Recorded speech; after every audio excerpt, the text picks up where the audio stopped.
നിങ്ങൾക്കൊക്കെ വളരെ പ്രിയങ്കരനും ബഹുമാന്യനുമായിട്ടുള്ള താമരശ്ശേരി രൂപതയുടെ അഭിവന്യ മെത്രാൻ മാർ റെമീജിയോസ് ഇഞ്ചനാനിക്കൽ പിതാവേ, സ്നേഹമുള്ള ജനറാളച്ച, സ്നേഹമുള്ള ഫൊറോന വികാരിയച്ച, സ്നേഹമുള്ള സഹോദര വൈദികരെ, എനിക്ക് ഏറ്റവും വിശേഷ വിധത്തിൽ അടുപ്പമുള്ള നിങ്ങളുടെ വികാരിച്ചൻ അരുണച്ച, ബഹുമാനപ്പെട്ട സിസ്റ്റേഴ്സ്,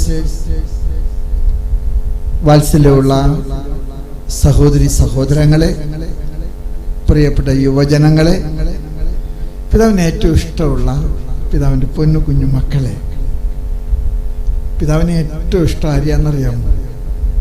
ആര്യ കാരണന്മാരെയാണോ? ആര്യാണ് ഏറ്റവും കൂടുതൽ ഇഷ്ടം? പിള്ളേരെയാണ്. കാരണന്മാരുടെ കാലമൊക്കെ കഴിഞ്ഞു. എടാ, നിങ്ങൾ റിലേ റേസിലെ ഈ ബാറ്റൺ പിടിച്ച് ഓടണം കണ്ട? പിതാവ് ഓടിയിട്ടുണ്ട്. നമുക്ക് മുമ്പേ ഓടുന്ന ആളുടെ കയ്യിൽ നിന്ന് ആരാ ബാറ്റൺ പിടിക്കുക? പിന്നാലെ പിന്നാലെ ഓടുന്ന ആള്. നിങ്ങളൊക്കെ ബാറ്റൺ മേടിക്കണ ആളുകളാണ്. മേടിക്കോ നിങ്ങള്? ഞങ്ങളുടെ സ്കൂളില് നല്ലൊരു ഓട്ടക്കാരനുണ്ടായിരുന്നു. സ്റ്റേറ്റ് ഓടുമായിരുന്നു. പക്ഷെ ബാറ്റിനില്ലാണ്ട് ഓടി. അതുകൊണ്ട് മത്സരത്തിൽ നിന്ന് ഡിസ്ക്വാളിഫൈ ചെയ്തു. എൻ്റെ പിള്ളേരെ വിശ്വാസം ഇവിടെ ബാറ്റനാണ്. നിങ്ങൾ കളയോ? ശബ്ദമില്ല. ആൺകുട്ടികളോട് ചോദിക്കട്ടെ, ഞാൻ കളയൂടാ? ഒട്ടും ശബ്ദമില്ല. പ്രതീക്ഷയില്ലാതെ എനിക്ക് തോന്നണേ. കളയോ? മിടുക്കന്മാരായി. എനിക്കൊരുപാട് സന്തോഷമുണ്ട്. അരുണച്ചൻ എനിക്ക് എൻ്റെ ശിഷ്യന്മാരോടൊക്കെ ഭയങ്കര വികാരപരമായിട്ട് അടുപ്പുള്ള ഒരാളാണ്. ഞാൻ അവരോടൊക്കെ പറഞ്ഞിട്ടുണ്ട്, മരിച്ചിട്ട് എൻ്റെ കബറിടം പള്ളിയിലെ ആനവാതികളൊക്കെ മുട്ടിക്കുമ്പോൾ ഞാൻ കണ്ണ് ചിമ്മി നോക്കും, നിങ്ങളൊക്കെ മഞ്ച പിടിച്ചിട്ടുണ്ടോ എന്ന്. അതിനോട് ഞാൻ പിടിക്കാൻ പറ്റുന്ന തലഭാഗമാണ്. അരുണനോട് ഈ വെറ്റിലപ്പാറ പള്ളിയുടെ ജൂബിലിക്ക് വരണമെന്ന് ആവശ്യപ്പെട്ടപ്പോൾ ഞാൻ അവനോട് പറഞ്ഞു, മോനെ, നീ എന്നെ ഇഷ്ടം കൊണ്ടാണ് വിളിക്കുന്നത്. പിതാവിന് ഒരുപാട് ഇഷ്ടമുണ്ട്. നീ വേണ്ട മോനെ, അത് ഇപ്പോഴത്തെ ഒരു കാലഘട്ടത്തിൽ ഞാൻ അങ്ങനെ തുടങ്ങിയാൽ ഇത് അവസാനിക്കില്ല. ഇല്ല, പിതാവൊന്ന് ആലോചിച്ച് നോക്ക്. ഞാൻ അങ്ങനെ കൊണ്ട് അവസാനിക്കുകയെന്നാണ് വിചാരിച്ചത്. പക്ഷെ ഇത് റെമീജിയോസ് പിതാവിൻ്റെ ഇടവകയാണെന്ന് എനിക്കപ്പം അറിയാൻ പാടില്ലായിരുന്നു. പിന്നെ വിളി താക്കോൽ സ്ഥാനത്തു നിന്നാണ്, പിതാവ് എൻ്റെ ഇടവകയാണ്, പിതാവ് പോകണം. ഞാൻ രഹസ്യം പറയാൻ പുറത്ത് പറയാൻ പാടില്ല കേട്ടോ. വോട്ട് ചെയ്തില്ല, ജയിപ്പിച്ച ആളല്ലേ.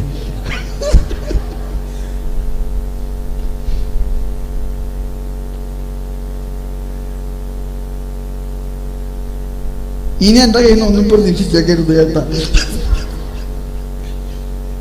ഞാൻ ഈ സത്യത്തില് വളരെ ഇഷ്ടത്തോടു കൂടിയിട്ടാണ് ഇവിടെ വന്നിരിക്കുന്നത്. ഇത് റെമീജിയോസ് പിതാവിൻ്റെ സ്വന്തം ഇടവകയാണ്. അരുണാണ് ഇവിടെ വികാരി. ഞാൻ ഇന്ന് ഇവിടെ വന്നപ്പോഴാണ് അറിയുന്നത്, ഈ പ്രദേശത്ത്, ഈ കാട്ടിൽ ആദ്യമായിട്ട് കുടിയേറാൻ ചങ്കൂറ്റം കാണിച്ചത് റെമീജിയോസ് പിതാവിൻ്റെ ചാച്ചനാണ്. എത്ര ധീരനായിട്ടുള്ള ഒരു പോരാളിയായിരിക്കണം. ഞാൻ നിങ്ങൾ കുടിയേറ്റക്കാരോടൊക്കെ എനിക്ക് നിങ്ങളോട് പറയാൻ ആഗ്രഹമുണ്ട്. ഈ കുടിയേറ്റക്കാരുടെ വിളി അബ്രഹാമിന്റെ വിളിയാണ്.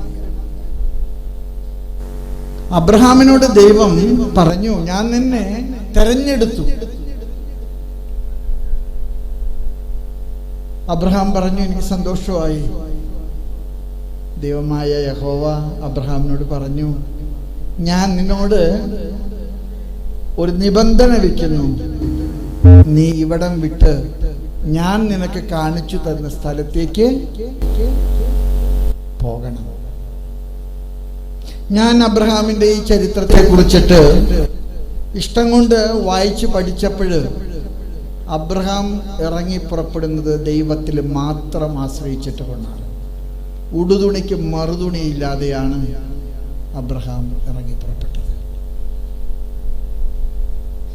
നമ്മുടെ കുടിയേറ്റ ജനതയുടെ കാരണവന്മാര് ഉടുതുണിക്ക് മറുതുണിയില്ലാതെ നാട് വിട്ട് കുടിയിറങ്ങിയവരും കാട്ടിലോട്ട് കുടികേറിയവരുമാണ്. സത്യം പറഞ്ഞു കഴിഞ്ഞാൽ ഈ പ്രദേശത്ത് എന്താ ഉണ്ടായിരുന്നെന്ന് പൂർവികരോട് ചോദിച്ചാൽ പറയും, ഇവിടെ ഒന്നും ഉണ്ടായിരുന്നില്ല, ഇവിടെ ഒന്നും ഉണ്ടായിരുന്നില്ല. ഇന്ന് ഇത് താമരശ്ശേരി രൂപതയുടെ മലർവാടിയാണ്. താമരശ്ശേരി രൂപതയുടെ കിരീടത്തിലെ ശിരസിൽ ചാർത്തപ്പെട്ട കിരീടമാണ് ഈ ഇടവക. ഈ ഇടവകയുടെ മണ്ണിലെ വെള്ളമല്ല വീണത്, മനുഷ്യന്റെ കണ്ണുനീരും വിയർപ്പും രക്തവുമാണ്. അത് കഷ്ടപ്പാടുകളിൽ നിന്ന് ദൈവം വളർത്തിയെടുത്ത വാഗ്ദത്ത ഭൂമിയാണ് ഇന്ന് ഈ കുടിയേറ്റ മേഖല. ഞാൻ ഇന്ന് എന്നെ സ്വീകരിച്ച് വാഹനാകമ്പടിയോടുകൂടെ കൊണ്ടുവരുമ്പോൾ ഞാനിങ്ങനെ വെറുതെ രമേശ് ജോസ് പിതാവിനോട് ചോദിക്കും, ഇത്രയധികം വണ്ടിയുള്ള ആളുകൾ ഇവിടെ ഉണ്ടോ പിതാവേ? ഞാൻ തൃശ്ശൂരിൽ നിന്ന് വരുന്നതുകൊണ്ട് എൻ്റെ ധാരണ ഇവിടെയൊക്കെ കാളവണ്ടിയാന്നാണ്. ഇതിപ്പോൾ ഞങ്ങളുടെ നാട്ടിൽ നിന്നൊക്കെ വെട്ടിച്ചിട്ടാണ് എത്ര വണ്ടികൾ. ഇനി വല്ല മുസ്ലിംകാരെ ഇന്ന് കടമെടുത്തിട്ട് വന്നാണെന്ന് എനിക്കറിയാൻ പാടില്ല. എത്ര വണ്ടികളാണ് ഇതിലൊക്കെ കഷ്ടപ്പെട്ട് കണ്ണുനീര് വീഴ്ത്തി നട്ടെല്ല് നുറുങ്ങി പാടുപെട്ട് പണിയെടുത്ത് ഈ നാടിനെ വളർത്തിയ നമ്മുടെ കാരണവന്മാരെ കക്ര വർദ്ധിപ്പിച്ച മനുഷ്യരാണ്. താലന്തുകൾ വർദ്ധിപ്പിച്ച മനുഷ്യൻ. കർത്താവ് താലന്തുകളുടെ കഥ പറഞ്ഞപ്പോ പറഞ്ഞു, 5 കിട്ടിയവര്, 2 കിട്ടിയവര്, 1 കിട്ടിയവര്. നമ്മുടെ പാവപ്പെട്ട വലിയ കാരണവന്മാര് അവരൊക്കെ താലന്തുകൾ വാങ്ങിച്ചവരാണ്.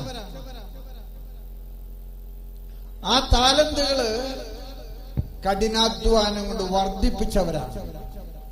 അതുകൊണ്ട് കുടിയേറ്റക്കാര് സീറോ മലബാർ സഭയുടെ മാവിൽ ചേർത്ത പുളിമാവാണ്. സീറോ മലബാർ സഭ ഇന്ന് പുളിപ്പുള്ള മാവാണെങ്കിൽ ആ മാവിൽ ചേർത്ത് വെച്ച പുളിപ്പാണ് കുടിയേറ്റ ജനത. ഞാൻ ചിന്തിക്കായിരുന്നു, തലശ്ശേരി രൂപതയുടെ ഭാഗമായിരുന്നു ഇത്. ഈ വള്ളപ്പള്ളി പിതാവ് എന്തോരം കഷ്ടപ്പെട്ടിട്ടുണ്ടാകണം. പിതാവിന് ആകെ കൂടെ ഒരു ജീപ്പാണ് ഉണ്ടായിരുന്നത്. ജീപ്പ് പോകുന്ന ഇടത്തോളം പിതാവ് ജീപ്പിൽ പോകുന്ന ഞാൻ കേട്ടിരിക്കുന്നത്.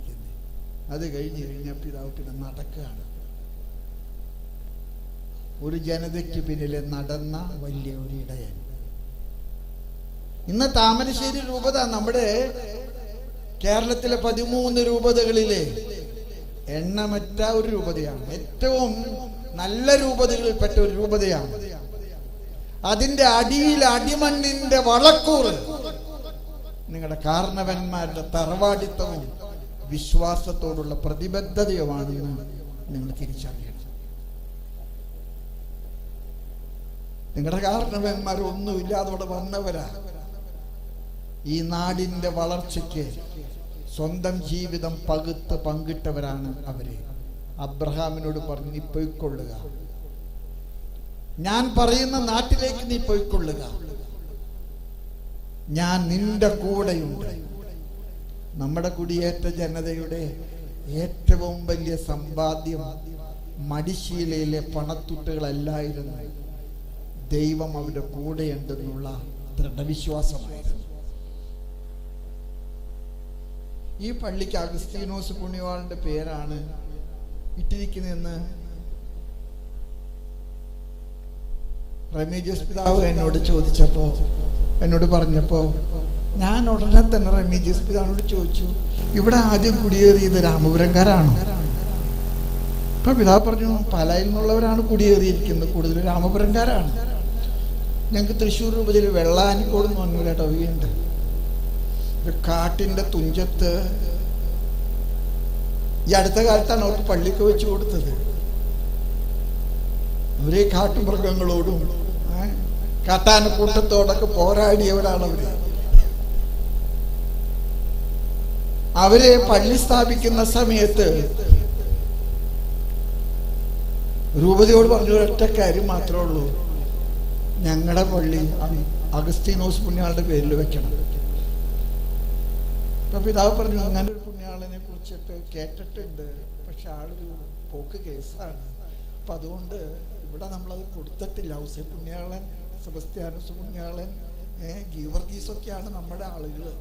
ഇവര് പറഞ്ഞു, ഞങ്ങൾ ചത്ത സമ്മതിക്കില്ല, ഇത് അഗസ്തീനോസ് പുണ്യാളുടെ പേരിൽ വെക്കണം. അപ്പൊ കുണ്ടുകുളം പിതാവ് അവരോട് ചോദിച്ചു, നിങ്ങൾ എന്താ ഇങ്ങനെ നിർബന്ധം പിടിക്കുന്നത്, അതിന് വല്ല കാരണമുണ്ടോ? അവര് പറഞ്ഞു, ഞങ്ങൾ മീനിച്ചിൽ ആറിന്റെ തീരത്ത് നിന്ന് കുടിയിറങ്ങിയപ്പോ പള്ളിയിൽ പോയിട്ട് അച്ഛന്റെ കയ്യിൽ നിന്ന് ആശീർവാദം വാങ്ങിച്ചു പോരുന്ന സമയത്ത് അച്ഛൻ ഞങ്ങളോട് പറഞ്ഞു, നിങ്ങള് ഈ പള്ളിയുടെ മുറ്റത്ത് നിന്ന് ഇറങ്ങുമ്പോ ഞാൻ നിങ്ങൾക്കൊന്നും തന്നില്ല എന്ന് നിങ്ങൾ പറയുക. അഗസ്തീനോസ് പുണ്യാളിന്റെ രൂപം കൊടുത്തിട്ട് പറഞ്ഞു, ഈ രൂപം നിങ്ങൾ എടുത്തോ.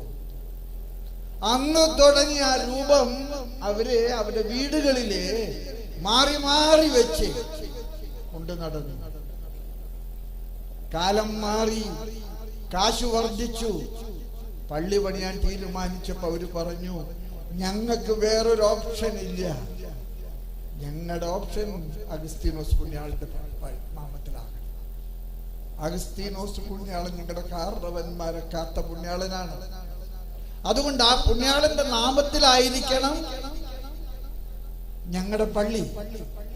ഈ പള്ളിക്ക് അഗസ്തീനോസ് പുണ്യാളന്റെ പേരിടാൻ നിങ്ങളുടെ കാരണവന്മാര് തീരുമാനിച്ചത് ഇവിടുത്തെ മെത്രാനച്ചനും ഇവിടുത്തെ വൈദികരും ഉപദേശിച്ചത് കൊണ്ടല്ല എന്ന് എനിക്കുറപ്പുണ്ട്. അത് നിങ്ങളുടെ കാരണവന്മാര് കുടിയിറങ്ങിയപ്പോഴ് അവരെ കാക്കാൻ, അവരെ നയിക്കാൻ ദൈവം കൊടുത്ത അടയാള നക്ഷത്രമായിരുന്നു പുണ്യവാളൻ. അതുകൊണ്ടാണ് ഈ പള്ളിക്ക് അഗസ്തീനോസ് പുണ്യവാളന്റെ പേര് ചാർത്തിയത്.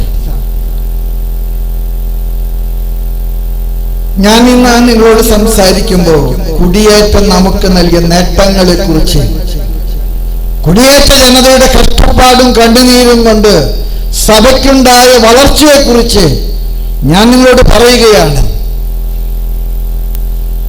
അന്ന് തൂമ്പ പിടിക്കാൻ മക്കള് വേണം. ആൾബലം ഉണ്ടെങ്കിലേ അധ്വാന ഫലം ഉണ്ടാകുള്ളൂ.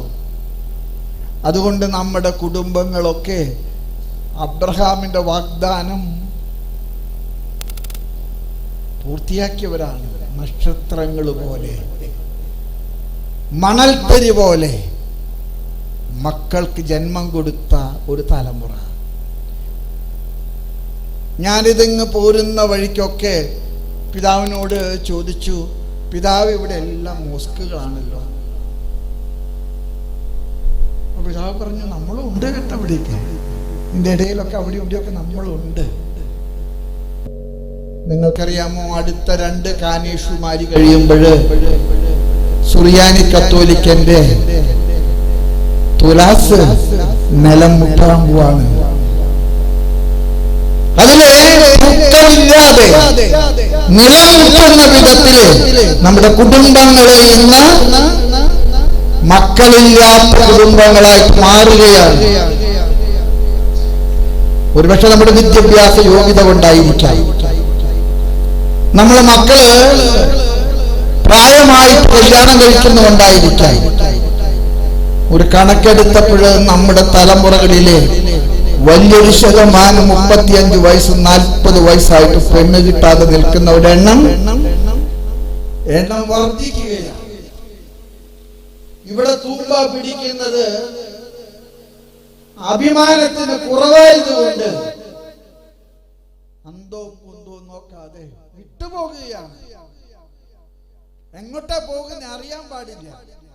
ഞങ്ങൾ സിനഡിലായിരിക്കുമ്പോൾ അവിടെ കനഡയിലും മെൽബണിലും UK ജോലി ചെയ്യുന്ന അഭിയുന്ന പിതാക്കന്മാരെ ഞങ്ങളുമായിട്ടുള്ള സംഭാഷണങ്ങളിൽ ചിലരൊക്കെ പറഞ്ഞു, നിങ്ങൾ പറഞ്ഞു മനസ്സിലാക്കണം, ഈ നാട് വിട്ട് വിദേശത്തേക്ക് പോരുന്നവരെ ശ്രദ്ധിച്ചില്ലെങ്കിൽ അപകടമാണ്. നാട് വിട്ടു പോകുന്നത് എന്തോ ഒരു വലിയ വളർച്ചയായിട്ട് ഞാനും നിങ്ങളൊക്കെ കരുതുകയാണ്. ബാങ്കിൽ നിന്ന് അസാമാന്യമായ പലിശയ്ക്ക് പണമെടുത്തിട്ട് പിള്ളേരെ കരകടത്തി വിദേശങ്ങളിലേക്ക് വിടുന്നത് വളർച്ചയാണെന്ന് ധരിക്കുന്ന ഒരു വലിയ തെറ്റിദ്ധാരണയുടെ കാലഘട്ടത്തിലാണ് നമ്മൾ ജീവിക്കുന്നത്. ഒരുപക്ഷെ കുടിയേറ്റ ജനതയുടെ ഏറ്റവും വലിയ സമ്പാദ്യം ആൾബലമുള്ള കുടുംബങ്ങൾ, മക്കള് സന്തോഷത്തോടുകൂടെ സ്വീകരിക്കാൻ കരം നീട്ടിയ കുടുംബങ്ങൾ. ഞാൻ ചിലപ്പോഴൊക്കെ പിതാവ് എത്രാമത്തെയാണെന്ന് ചോദിക്കും. 10ാമത്തെ ആണെന്ന് ഞാൻ പറയാറുണ്ട്. ചിലർ ഇങ്ങനെ ഭംഗ്യാന്തരാണ് എന്നെ ഇങ്ങനെ നോക്കാറുണ്ട്. അപ്പൊ ഞാൻ ചോദിച്ചത്, നിങ്ങളെന്താ വാക്കുകളില്ലാണ്ട് എന്നെ പരിഹസിക്കുന്നത്? അല്ല, അച്ഛൻ്റെ അമ്മയ്ക്ക് വേറെ പണിയൊന്നും ഇല്ലായിരുന്നു അല്ലേ? ഞാനൊരു കാര്യം നിങ്ങളോട് പറയട്ടെ, മക്കളെ സൃഷ്ടിക്കാൻ ദൈവം നിങ്ങൾക്ക് നൽകിയ അധികാരം അൾത്താരയിൽ അപ്പത്തിലെ കർത്താവിനെ വിളിക്കാൻ വൈദികർക്ക് നൽകിയ അധികാരത്തിന് തുല്യമായിട്ടുള്ള അധികാരമാണ്. ഇതെന്റെ ശരീരമാണ്, ഇതെന്റെ രക്തമാണെന്ന് വൈദികൻ പറയുമ്പോൾ ആ തിരുവോസ്തിയിലെ കർത്താവ് ജനിക്കുന്നു. ആ തിരുരക്തത്തിലെ കർത്താവിന്റെ തിരുരക്തം ഉണ്ടാകുന്നുവെന്ന് നിങ്ങൾ വിശ്വസിക്കുന്നുവെങ്കിൽ നിങ്ങളുടെ കിടപ്പറകള് കർത്താവിന്റെ വാഗ്ദത്ത ഭൂമിയാണ്. ആകാശത്തിലെ നക്ഷത്രങ്ങൾ പോലെ, ഭൂമിയിലെ മണൽത്തരി പോലെ നിങ്ങൾക്ക് മക്കള് വേണം. ഞാൻ നിങ്ങളെ അനുഗ്രഹിക്കും. ഇന്ന് നമ്മുടെ സമുദായം കടന്നു പോകുന്ന ഏറ്റവും വലിയ പ്രതിസന്ധി, പ്രത്യേകിച്ച് കുടിയേറ്റ മേഖലയിൽ നമ്മൾ കടന്നു പോകുന്ന ഒരു പ്രതിസന്ധി ഉണ്ട്. എന്താണെന്നറിയാം? ഇവിടെ കഷ്ടപ്പാടാണ്. എന്താ കഷ്ടപ്പാട്? ഇവിടെ പണിയെടുക്കണം. പണിയെടുക്കാതെ പണമുണ്ടാക്കുന്ന മരം തേടിയാണ് ഇന്ന് നാട് കടക്കുന്നത്. എനിക്ക് നിങ്ങളോടൊക്കെ പറയാൻ ആഗ്രഹമുണ്ട്. നിങ്ങൾ നാട്ടിൽ നിന്ന് പുറത്തു പോകുന്നതില് പിതാവിന് എന്തോ ശത്രുതയുള്ളതുപോലെ പിതാവ് സംസാരിക്കുന്നുവെന്ന് നിങ്ങൾ കരുതരുത് മക്കളെ. അങ്ങനെ ഒരു അർത്ഥത്തിലല്ല. ഞാൻ നമ്മുടെ പ്രിയപ്പെട്ട വൈദികരോടൊക്കെ പറയാൻ ആഗ്രഹിക്കുകയാണ്, സന്യസ്തരോടൊക്കെ പറയാൻ ആഗ്രഹിക്കുകയാണ്, നമ്മുടെ ജനത്തെ ബോധവൽക്കരിക്കണം. നമ്മുടെ ജനം വർദ്ധിക്കണം, അത് പെരുകണം. നമുക്ക് ഇന്ന് കുടുംബങ്ങൾക്ക് വാർദ്ധക്യ സഹജമായിട്ടുള്ള അസ്വസ്ഥതകളാണ്. ഞാൻ ഒരു വീട്ടിൽ ഊണ് കഴിക്കാനായിട്ട് പോയിട്ടുണ്ടായിരുന്നു. ഞാൻ ആ സ്ഥലം പറയുന്നില്ല. ഞാൻ ചെല്ലുന്നതിൻ്റെ പേരിൽ വികാരിച്ച വന്നിട്ടുണ്ടായിരുന്നു. ഞാൻ മേജർ ആർച്ച് ബിഷപ്പ് ആകുന്നതിന് മുൻപാണത്. ശംഷാബാദ് മിഷൻ ആ കുടുംബം നന്നായിട്ട് സഹായിച്ചിട്ടുള്ള ഒരു കുടുംബമാണ്. ഞാൻ വികാരിച്ചനോട് പറഞ്ഞു, അച്ഛാ നല്ല ഇടവകയല്ലേ? വികാരിച്ചനോട് പറഞ്ഞു, പിതാവ് സങ്കടം ഞാൻ പറയട്ടെ, ഈ ഇടവകയിൽ ഏകദേശം 100ഓളം വീടുകൾ പൂട്ടിക്കിടക്കുകയാണ്. സ്ഥലം വിറ്റുപോയിട്ടില്ല, വീട് വിട്ടുപോയിട്ടില്ല, പക്ഷെ ആരും തന്നെ ഇവിടെ ഇല്ല. ഞാൻ ചോദിച്ചു, അച്ഛാ അവരൊക്കെ ഇവിടെ പോയി? ഒക്കെ പുറത്തു പോയി പിതാവേ, ആരും ഇവിടെ ഇല്ല. ഇത് ഒരു ഇടവകയുടെ മാത്രം ഒരു സമ്പ്രദായമാണെന്ന് ഞാൻ വിചാരിക്കുന്നില്ല. ഇവിടെ പണിയില്ലാഞ്ഞിട്ടല്ല, ഇവിടെ പാടവരമ്പുകളില്ലാഞ്ഞിട്ടല്ല, ഇവിടെ റബ്ബർ മരം ടാപ്പ് ചെയ്യാൻ നമുക്ക് സാധ്യതയില്ലാഞ്ഞിട്ടല്ല. പക്ഷെ അതെല്ലാം നമ്മുടെ കമ്മ്യൂണിറ്റിയുടെ വിദ്യാഭ്യാസപരമായിട്ടുള്ള വളർച്ചയ്ക്ക് കുറഞ്ഞ പണികളാണ്. ഇന്ന് നമ്മൾ സീറോ മലബാർ സമൂഹം ഏറ്റവും കൂടുതൽ കൈകൊണ്ട് നോട്ടെണ്ണതിനേക്കാൾ വിഷയം വെച്ച് എണ്ണാനാണ് ഇഷ്ടപ്പെടുന്നത്. കൈകൊണ്ടെടുക്കാതെ, കാലുകൊണ്ട് പ്രവർത്തിക്കാതെ, കഠിനാധ്വാനം ചെയ്യാതെ സുഖഭോഗങ്ങളിലെ മുഴുകി ജീവിക്കുന്ന ഒരു തലമുറയായി നമ്മൾ മാറുകയാണ്. അതിനെ അഭിവൃദ്ധി എന്ന് നിങ്ങൾ വിളിച്ചാല് ഞാൻ പറയും, ആ അഭിവൃദ്ധി നമ്മെ കൊണ്ട് ചെന്നെത്തിക്കുന്ന ഒരു തുരുത്തുണ്ട്. അത് ആത്മഹത്യാപരമായിട്ടൊരു തുരുത്താണ്.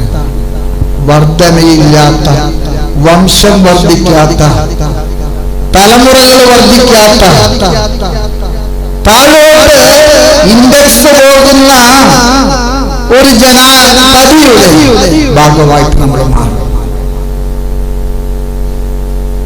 അഗസ്തീനോസ് പുണ്യവാളന്റെ നാമത്തിൽ സ്ഥാപിക്കപ്പെട്ട ഈ പള്ളിയോട് എനിക്ക് അഗസ്തീനോസ് പുണ്യവാളൻ അദ്ദേഹത്തിന്റെ കൺഫഷൻസ് എന്ന പുസ്തകത്തിൽ, അദ്ദേഹത്തിന്റെ ആത്മകഥയില് അദ്ദേഹം പറയുന്ന ഒരു കാര്യമുണ്ട്. കർത്താവിലേക്ക് തിരിച്ചു വന്നതിന് ശേഷം എനിക്ക് കിട്ടിയ ഏറ്റവും വലിയ ദാനം തിരിച്ചറിവാണ്. കർത്താവിലേക്ക് വന്നതിന് ശേഷം എനിക്ക് കിട്ടിയ ഏറ്റവും വലിയ ദാനം തിരിച്ചറിവാണ്. പരിശുദ്ധാത്മാവിന്റെ വരമാണ്.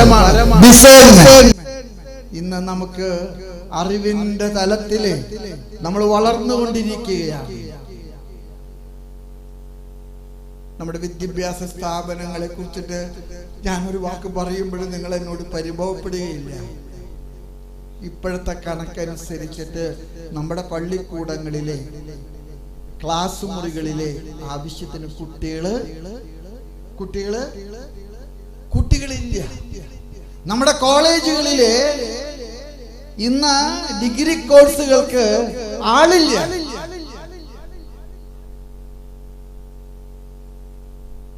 ഞാനൊരു കോളേജിന്റെ മാനേജറായിട്ട് ജോലി ചെയ്ത ആൾ. ബയോളജി, ബോട്ടണി, കെമിസ്ട്രി, ഫിസിക്സ്, ഇവിടെയൊന്നും കുട്ടികൾ ചേരുന്നില്ല.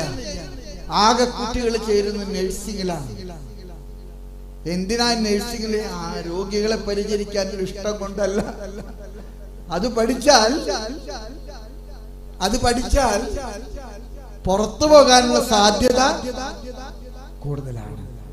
സ്നേഹമുള്ളവരെ, വെറ്റിലപ്പാറ കുടിയേറ്റക്കാരുടെ അഭിമാനമായ ഈ പള്ളി സ്ഥാപിച്ചിട്ട് 50 കൊല്ലം കഴിയുമ്പോൾ നമ്മുടെ കാരണവന്മാരുടെ കണ്ണുനീരും രക്തവും വീണ ഈ ഭൂമിയില് നമ്മൾ ഒരുപാട് വളർന്നു. പക്ഷെ നമ്മുടെ വളർച്ച നമ്മുടെ അന്ത്യത്തിലേക്ക് നമ്മെ എത്തിക്കുമോ എന്ന് ആത്മശോധന ചെയ്യാൻ ഈ ജൂബിലി കാരണമാകും. ജൂബിലി പിറകോട്ട് തിരിഞ്ഞു നോക്കി അഭിമാനം കൊള്ളുന്നത് മാത്രമല്ല, മുന്നോട്ട് യാത്ര ചെയ്യാനുള്ള ഇന്ധനം ശേഖരിക്കലാണ്. It is not only a retrospection, Jubilee is also an introspection. Jubilee is also a prospection. നമ്മൾ ഉള്ളിലേക്ക് നോക്കണം, നമ്മൾ മുന്നോട്ട് നോക്കണം. അതുകൊണ്ട് തന്നെ ഈ ജൂബിലി അവസരത്തില് നമുക്ക് അഗസ്തീനോസ് പ്രാർത്ഥനയിട്ടിടട്ടെ. കർത്താവേ, നീ എനിക്ക് നൽകിയ മാനസാന്തരം, എനിക്ക് നൽകിയ ഏറ്റവും വലിയ കൃപാവരം തിരിച്ചറിവാണ്. You have given me the wisdom to discern. വിവേകത്തോടുകൂടെ തീരുമാനങ്ങൾ എടുക്കാൻ നീ എന്നെ അനുഗ്രഹിച്ചു. ഞാൻ പറയാറുണ്ട്, നിങ്ങളൊരു നല്ല അച്ഛനെ കണ്ടാല് അച്ഛൻ പഠിച്ച സെമിനാരിയോ അച്ഛൻ പഠിച്ച യൂണിവേഴ്സിറ്റിയോ അച്ഛൻ്റെ സർട്ടിഫിക്കറ്റുകളൊന്നും നിങ്ങൾ പരിശോധിക്കേണ്ട. ആ അച്ഛൻ നല്ല തറവാടിത്തുള്ള ഒരു കുടുംബത്തിൽ നിന്ന് വരുന്ന അച്ഛനാണ്. നിങ്ങൾ അച്ഛൻ്റെ കുടുംബത്തിൽ കണ്ടാലേ ഒരാളെ കുറ്റം പറയണ്ട. നിങ്ങൾ പട്ടം കൊടുക്കുമ്പോൾ കുട്ടികൾ കണ്ടിട്ടുണ്ട് മെത്രാച്ചൻ കത്രിക വെച്ചിട്ട് മുടി വെക്കുന്നത്. മെത്രാച്ചൻ ഭാഗമായിട്ടല്ല. ഒരിക്കൽ ഞാൻ വീട് പട്ടം കൊടുത്തപ്പോ എന്റെ കയ്യിൽ കിട്ടിയ കത്രിക നല്ല മോശമുള്ള കത്രികയായിരുന്നു. ഞാനൊരു കടന്നിട്ട് എനിക്കറിയാൻ പാടില്ല. എന്റെ തലയില്ലാത്തത് കൊണ്ട് മുടി നോക്കി എനിക്ക് വെട്ടേണ്ട വരാറില്ല. ഞാൻ മുടി വെട്ടി കഴിഞ്ഞപ്പോ ഒരു കുഴി ഉണ്ടായി.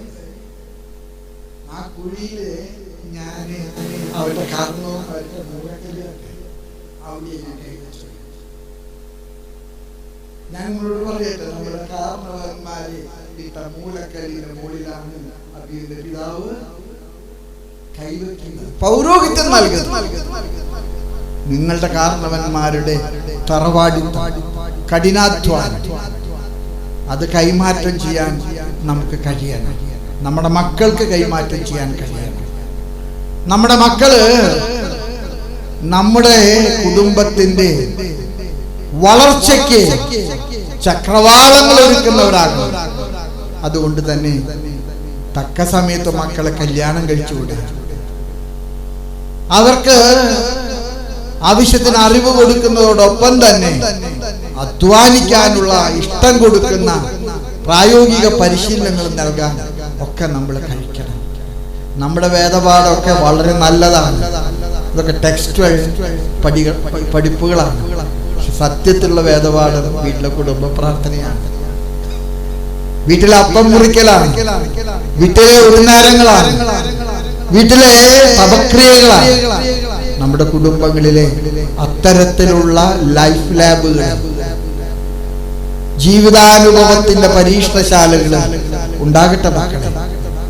അങ്ങനെ വെറ്റിലപ്പാറ പുരോഗമിക്കുന്നത് കാശിന്റെയും പത്രാസിന്റെയും പ്രതാപത്തിന്റെയും ബാബേൽ ഗോപുരമായിട്ടല്ല, നമ്മുടെ കാരണവന്മാരുടെ കുലീനത്വത്തിലും നമ്മുടെ കാരണവന്മാരുടെ തറവാടിത്വത്തിലും നമ്മുടെ വിശ്വാസത്തിന്റെ പൈതൃകങ്ങളെ കുറവുകൂടാതെ നമ്മുടെ മക്കൾക്ക് കൊടുക്കാൻ കഴിയുന്ന വിധത്തിൽ നമ്മുടെ മക്കളെ വളർത്താൻ നമുക്ക് കഴിയട്ടെ. ഈ പള്ളി അതിനെ 50 കൊല്ലം നിങ്ങളെ സഹായിച്ചു. ഞാൻ അരുണിനോട് ചോദിച്ചു, മോനെ ഈ പള്ളി ഒന്ന് പൊളിച്ചു പണിയാനായിട്ട് ഇവർക്ക് ഒരു പ്രലോഭനം തോന്നിയില്ലേ? അപ്പൊ പറഞ്ഞു, പിതാവേ എനിക്ക് പറയാൻ പേടിയായി തോന്നി, ഞാൻ പറഞ്ഞിട്ടില്ല. പൊളിച്ചു പറയുന്ന പിതാവ് ആഹ്വാനം ചെയ്തെന്ന് പറഞ്ഞിട്ടായിരുന്നു നാളെ പറയും. ഞങ്ങള് പൊളിക്കാനുള്ള അർത്ഥത്തിലല്ല ഞാൻ പറയുന്നത്. വളർച്ച കെട്ടിടങ്ങൾ പൊളിച്ചു പണിയുന്നതിൽ മാത്രമല്ല. നമ്മുടെ പള്ളികളൊക്കെ നല്ല പള്ളികളായിട്ട് പണിയുന്നുണ്ട്. പക്ഷെ പലപ്പോഴും പൊളിച്ചു കളയുന്ന മൂല്യങ്ങളും നമ്മൾ ഒരിക്കലും ഓർമ്മിക്കുന്നില്ല. അതുകൊണ്ട് തന്നെ നമുക്ക് നമ്മുടെ പാരമ്പര്യങ്ങൾ, നമ്മുടെ മൂല്യങ്ങൾ അത് കാരണവന്മാര് സൂക്ഷിച്ചതുപോലെ സൂക്ഷിക്കാൻ ഈ പുതിയ തലമുറ പ്രതിജ്ഞാബദ്ധമാകുന്ന ഒരു ജൂബിലി ആഘോഷമായിട്ട് ഇത് മാറണം എന്ന് ഞാൻ നിങ്ങളോട് അപേക്ഷിക്കുന്നു. ദൈവം നിങ്ങളെയൊക്കെ അനുഗ്രഹിക്കും. പരിശുദ്ധ അമ്മയുടെ മനോഹരമായിട്ട് സ്തോത്രഗീതമാണ് ഇന്ന് വായിച്ചത്. എത്ര മനോഹരമായിട്ട് സ്തോത്രം. എന്റെ ആത്മാവ് എന്റെ കർത്താവിൽ, എന്റെ ആത്മാവ് എന്റെ കർത്താവിൽ, കർത്താവ് എനിക്ക് നൽകിയ മഹത്വം എത്ര വലുതാണ്. അതിനേക്കാൾ വലിയ ഒരു മഹത്വമില്ല. ഈ ദാസിയുടെ താഴ്മയെ കർത്താവ് അനുഗ്രഹിച്ചു. ഇത്ര മനോഹരമായിട്ടുള്ള ഒരു പ്രമാണമാണത്. ഈ ദാസിയുടെ താഴ്മയെ ദൈവം അനുഗ്രഹിച്ചു. കർത്താവിനെ അനുസരിച്ച നീയെന്നും ഭാഗ്യവതി. പരിശുദ്ധ അമ്മയുടെ മാധ്യസ്ഥം നിങ്ങൾക്ക് ഉണ്ടാകട്ടെ. വേണ്ടി പ്രാർത്ഥിക്കണം. നമ്മുടെ സഭയ്ക്ക് വേണ്ടി നിങ്ങൾ പ്രാർത്ഥിക്കണം. ദൈവം നിങ്ങളെല്ലാവരെയും അനുഗ്രഹിക്കട്ടെ എന്ന് പ്രാർത്ഥിച്ചുകൊണ്ട് പിതാവിൻ്റെയും പുത്രൻ്റെയും പരിശുദ്ധാത്മാവിൻ്റെയും നാമത്തിൽ